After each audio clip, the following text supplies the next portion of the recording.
Bonsoir à vous tous. J'espère que vous passez une belle semaine. Vous regardez Nathan parle. Je suis très heureuse d'être là avec vous.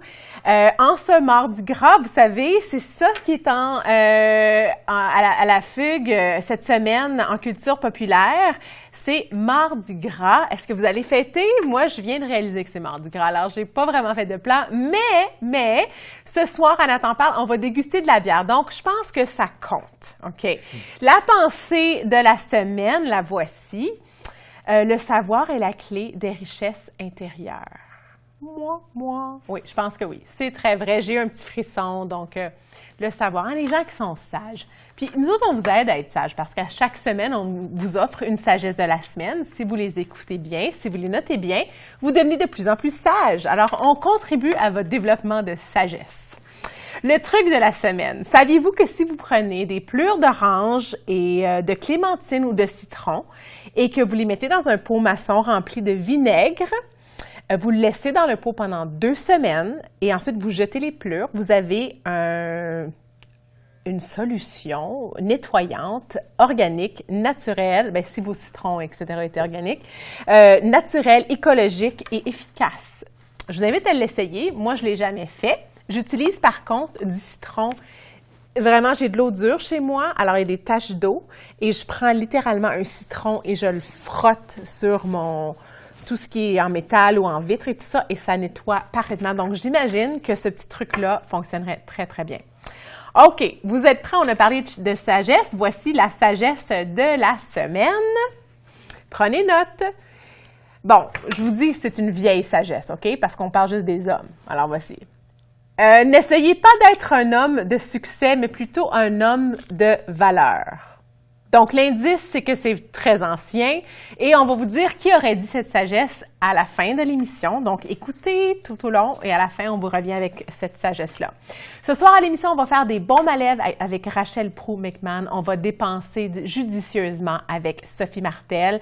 Et Nathalie Chénier de Pantry Plus va nous présenter des produits qui cadrent bien dans le mois du cœur. Donc, une émission vraiment, je vous dirais, fantastique à ne pas manquer. Soyez là. OK. Bon, tout de suite, je suis très, très heureuse d'avoir Marc-André Chénier de Waller Street Brewery. Waller Street Brewing. Il est propriétaire et aussi le brasseur en chef. Et ce soir, on va apprendre à déguster des bières. Merci beaucoup d'être là. Bien, c'est un plaisir. Je ne savais même pas que c'était Mardi Gras qu'on me suivait un matin. Tu vois? Je suis content d'être capable de te dépanner et d'apprendre que c'est Mardi Gras en même temps.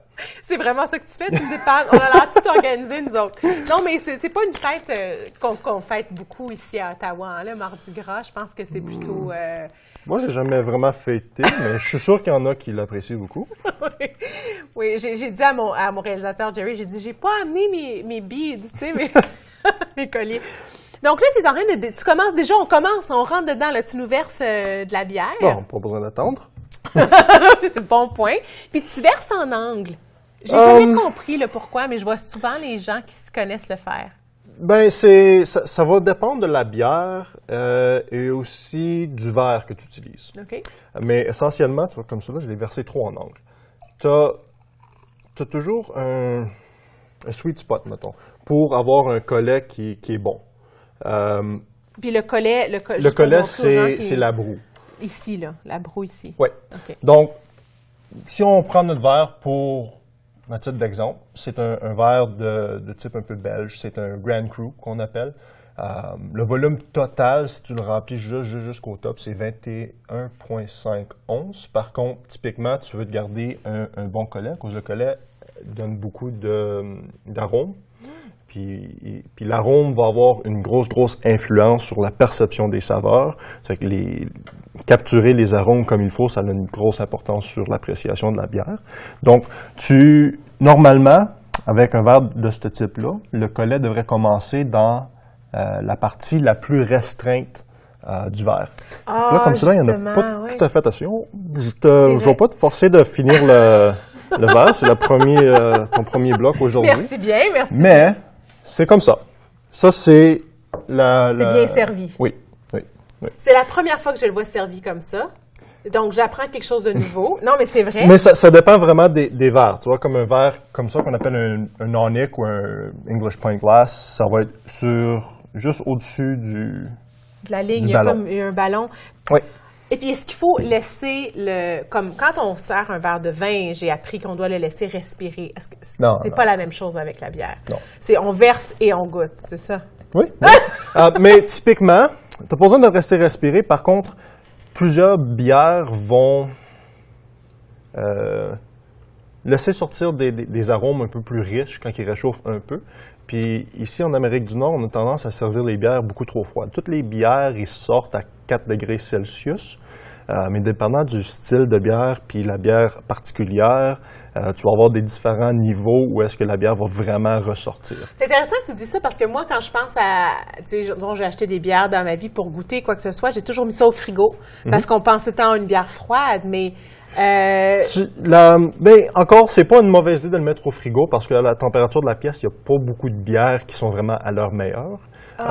Mais pas nécessairement à 4 degrés Celsius non plus.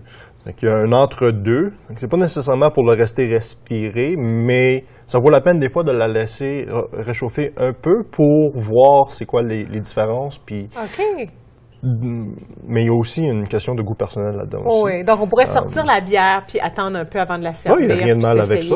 Essayer. Par exemple, celle ici, c'est une bière que moi, personnellement, j'aime la consommer vers 8-9 degrés Celsius. Fait un petit peu plus chaud, mais quand même un peu plus froid que ce qu'on appelle cellar. Oui. Cellar temperature. Du cellier. Oui, la température du cellier, puis beaucoup plus froid que la température de la pièce. Et donc, quand on déguste une bière, est-ce qu'on commence avec une bière qui est plus pâle?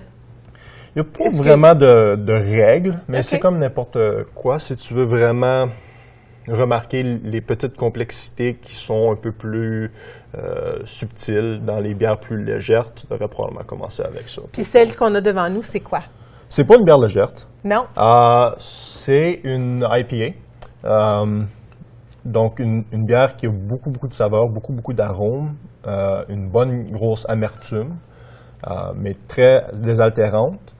Cette bière ici est à 6,8 C'est pour ça que je ne vais pas te forcer de boire le verre au complet. Merci. Il y a un profil pour la bière IPA. On a une image de ce profil-là. Est-ce qu'on pourrait la montrer à l'écran? Donc, la bière IPA, cette image-là, qui va se présenter très bientôt, j'imagine, nous parle de certaines... on l'a ici en ce moment. On a certains éléments. Peux-tu nous expliquer un peu à quoi on peut s'attendre? Bien, l'image-là, il y a une chose qu'il faut comprendre, c'est... La première chose, c'est que c'est une interprétation de cette bière-là. OK. Donc, c'est pas la bonne ou mauvaise réponse, en voulant dire que si ton interprétation ou ta perception de cette bière-là est complètement différente, c'est parce que tu n'as pas la même bouche que moi. C'est normal. Donc, tu es en train de dire, ça, c'est ce qu'on peut savoir qui est citron... comme acidique, hop, comme le goût, c'est une interprétation de ce qu'on goûte. Oui, c'est ça. J'essaie de diviser les différents goûts sur le profil. Sur le dos de nos sous-plats. Oui. Sous-verre. Sous-verre. Excuse. C'est pas un plat. On ne boit pas dans un plat à Water Street Brewing. Mais dans un verre. J'essaie de le diviser basé sur la source des différentes saveurs.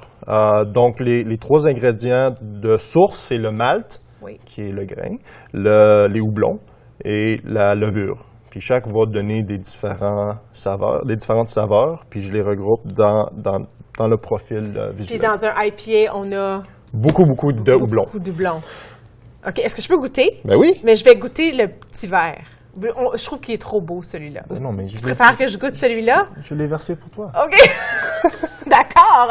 Est-ce que tu vas goûter avec moi? Ben oui. Okay. Santé. Merci. La première étape, c'est vraiment de sentir. C'est comme n'importe quoi d'autre. Oh, ça sent très bon. Je sens comme de la mangue, ça se peut-tu? Oui. Ou de la pêche, ou quelque chose comme ça. Je dis, il n'y a pas de mauvaise réponse. Mais oui, il peut y avoir une présence de mangue qui vient principalement de la levure, dans ce cas-ci. Oh, wow! C'est délicieux. Merci. Donc, c'est pas comme du vin non plus. Pour la goûter, il faut vraiment que tu emballes. Tu peux pas le cracher. Oui, OK. Je suis comme... comme si je buvais du vin. Hey, on apprend des choses. Vous savez, j'aime tellement ça faire Nathan parle. J'apprends plein de choses. Cheers! OK. Donc, je devrais prendre une gorgée qui est plus... Ben non, c'est juste que, comme pour déguster le vin, tu vois le monde qui fait des grosses dégustations, il Oui. prend un peu de vin puis il le recrache. La bière, Oui. tu peux pas faire ça parce Non, qu'il faut vraiment aller chercher le goût en arrière de OK. la langue. Délicieux. Mais c'est vrai, c'est pas léger. Le goût est... c'est un peu amer. Oui. Ça, c'est typique des IPA. Tu vas avoir une grosse amertume qui la rend désaltérante. Il y en a qui aiment beaucoup l'amertume, puis il y en a qui sont pas capables de le tolérer. Puis c'est pas un problème, c'est juste... C'est tout le temps une question de préférence. Ouais. Mais il y a... c'est lourd, mais léger en même temps. C'est bizarre hein, de dire ça, mais on dirait qu'il y a comme un après-goût qui est constant, mais qui est délicieux. Merci. Oui. Puis, pareil comme tu as des préférences dans le goût, en tant que brasseur, j'ai aussi le luxe d'être un brasseur très égoïste. Donc, tu fais des bières que tu aimes. Ben oui. Ouais.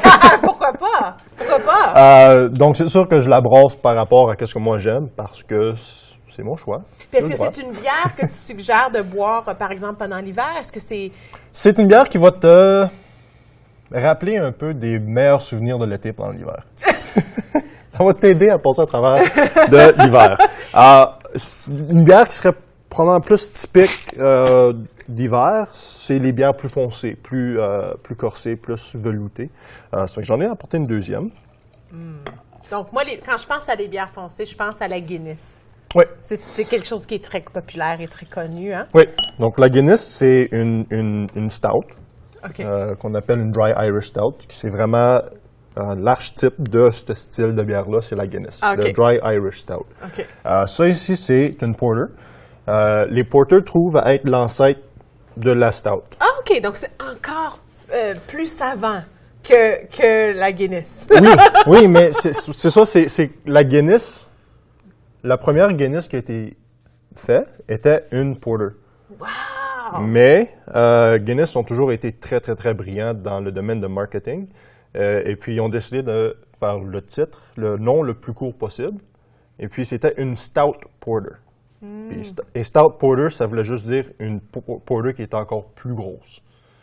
Puis, ils ont enlevé Porter, ils ont juste gardé Stout. Ils ont juste gardé Stout. Puis mais je me sens comme je vais être en train de goûter quelque chose qui est passé qui est un produit de l'évolution de l'histoire.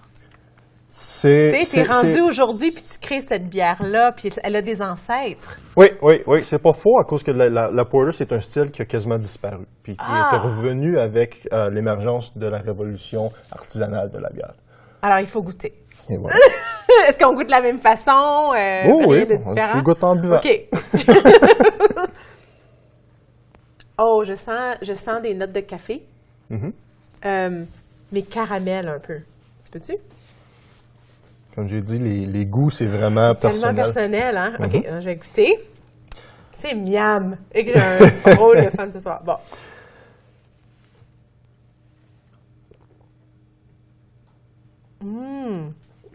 Donc, dans une porter, une bière plus foncée, on trouve vraiment aller chercher les composantes plus dominantes qui viennent du malt.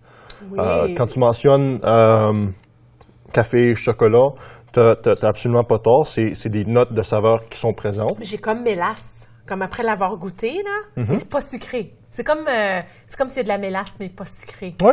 Mais puis ça, oui. c'est des goûts qui sont typiquement présents dans les bières qui sont plus foncées, plus fortes en teneur de malt. Mais c'est boisé. Mais je dois te dire, je la trouve pas lourde. Comme je la trouve pas... comme elle a quand même un semblant léger. Peux-tu? Oui. Et quand même 6,3% aussi. Oups. Mais c'est que la perception de l'alcool puis la présence de l'alcool, c'est aussi deux différentes choses.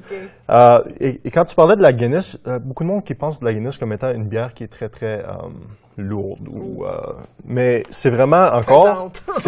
Oui, pesante, mais encore là, c'est une question de perception à cause d'un petit truc qui s'appelle l'azote. C'est vraiment... Ça, c'est une bière qui est à base de dioxyde de carbone pour le pétillant. Et puis une Guinness, c'est une bière qui est avec de l'azote. Et puis l'azote va jouer un petit tour à ta bouche, puis ça va vraiment donner une différente texture.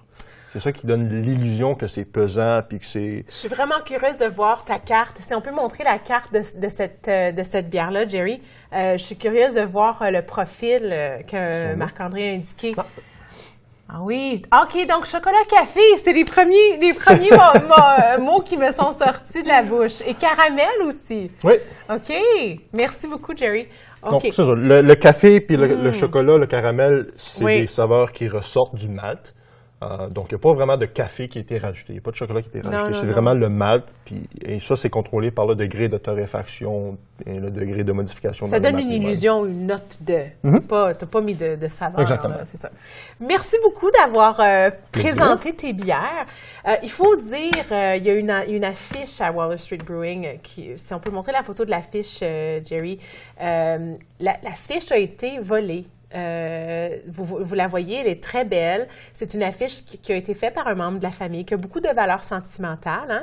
Et elle a été volée par quelqu'un ici dans la région. Donc, si jamais vous avez de l'information et que vous pourriez communiquer avec Marc-André à la brasserie. Oui, directement à la brasserie. Directement. Ou venir l'amener. Venir la ramener. Oui, venir la ramener, pas de question. Pas de question. Je pense, tu sais, peut-être même un verre de bière pour la personne qui la ramène. Absolument. Pas de problème là-dessus. Mais c'est décevant que quelque chose comme ça ait été pris. Donc, si jamais vous avez de l'information, s'il vous plaît, communiquez avec Marc-André. Merci beaucoup d'avoir présenté tes bières. Elles sont délicieuses. Moi, pendant la pause, je vais continuer à déguster. Et en même temps, Rachel se prépare parce qu'elle sera avec nous en ondes et on parlera. D'ailleurs, elle va me faire fabriquer un baume à lèvres fait maison. J'ai tellement hâte. Soyez là.